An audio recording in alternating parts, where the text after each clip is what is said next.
May Allah bless and increase you in knowledge. Amin ya hayyu ya qayyum. Malam, may Allah's rahama be upon your parents. Amin ya hayyu ya qayyum. My message is lengthy, but please Malam, respond to it. A kullum ana jan hankalinmu akan kyautata wa iyaye. A gidanmu mu hudu ne, mamanmu ta haifa, an dukkanmu mata ne.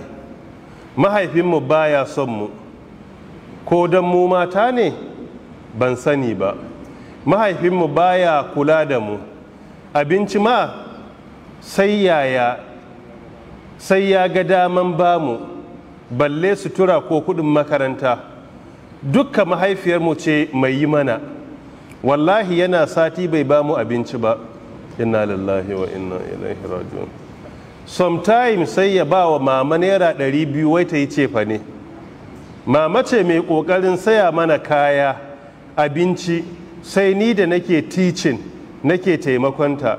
Yanzu haka ni da kanwata muna university, amma wallahi bai san komai a kanmu ba. I struggle and pay my own fees while mama does for my sisters. Mahaifiyarmu ta kasance mace mai haƙuri sosai da kawaici.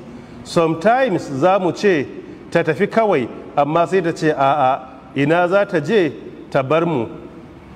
Ai shi rayuwa ɗan haƙuri ne.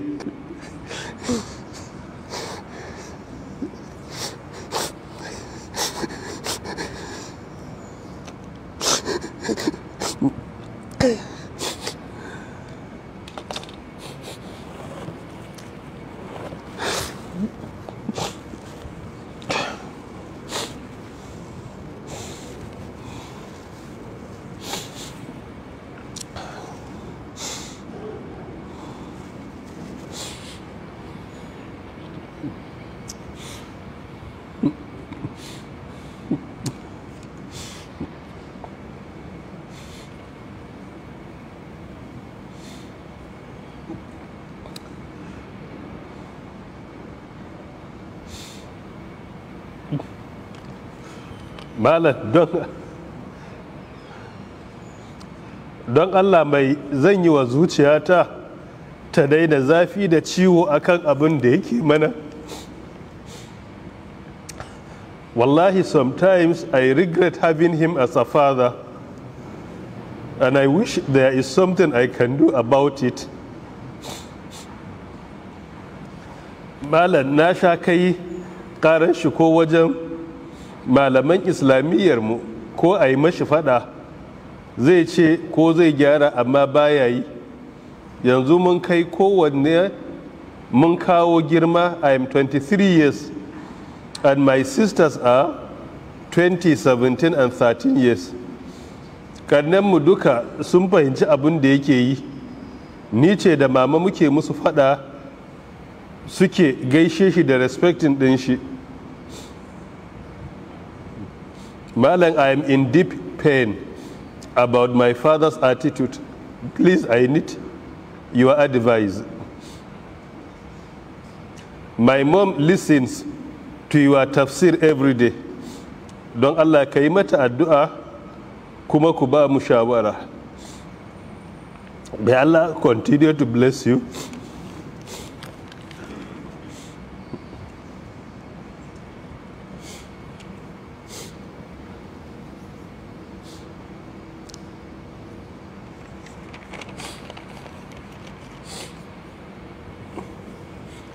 A cikin majmu'un fatawa na Sheikh Muhammad ibn Saleh al-Uthaymin al-Wuhaibi at-Tamimi rahmatullahi alai,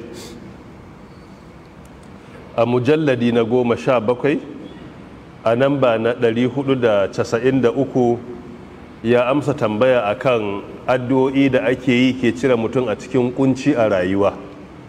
Muhimmiyar addu'a da ya emphasizing a kai ita ce addu'a da ƙur'ani ya karantar da mu in mutum na cikin halin jarrabawa ko kunci. Ya ce na farko mu sani alhumum wal humum, kunci da ake sa mutum a ciki dalilin walakanci ko tozartawa ko na iyaye ko na abokanan zama ko na mai gidanka a aiki ko mai gidanki a aiki ko mai gidarki a aiki. Ya ce wannan kafara ne lizinub, yakan zama dalilin da ke sa Allah ya kankare mana kurakuranmu.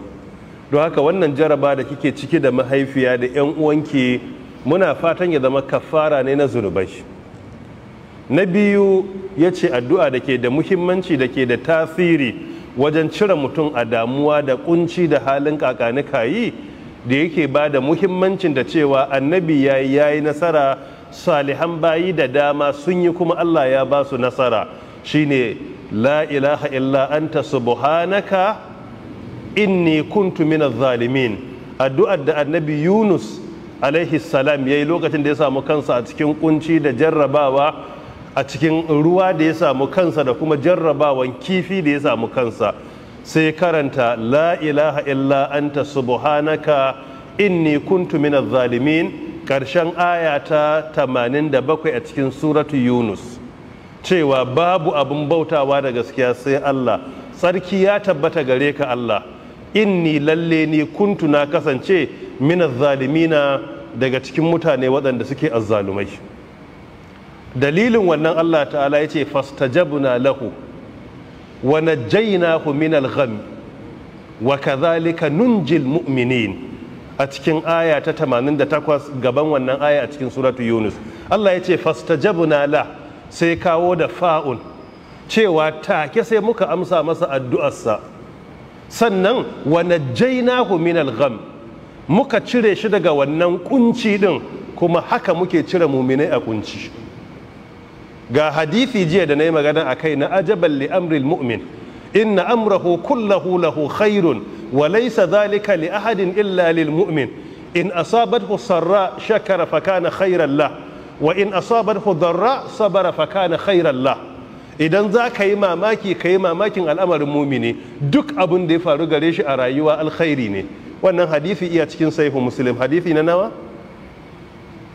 2000 na'am da 999. Allah ya muku albarka, haka ne, hadisi na 2999 a cikin sahihu Muslim. Don haka duk abin da ya faru ga mumini alheri ne. A matsayinku na musulmai mata, sai ku dauka Allah ya jarrabe ku ne don ya ɗaukaka darajar ku. Allah ya jarrabe ku ne don ya cire ku a cikin wannan halin da kuke ciki. Nasiha ta zuwa ga mahaifi shine uba aikinsa ba shine tunkuɗa zuriyarsa zuwa ga halaka ba, ya kubutar da su ne.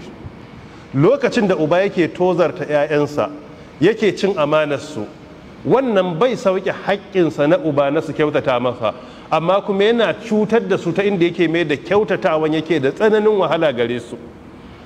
Maimakon ya taimaka musu ya kubutar da su daga wuta, a nan shi yake tura su zuwa ga wuta. Ya ayyuhal ladhina amanu qu anfusakum wa ahlikum naran waquduha an-nasu wal hijara alaiha mala'ikatun ghiladun shidadun la ya'suna Allah ma amarahum wa yaf'aluna ma yu'maruna, cikin suratul tahrim aya ta 6.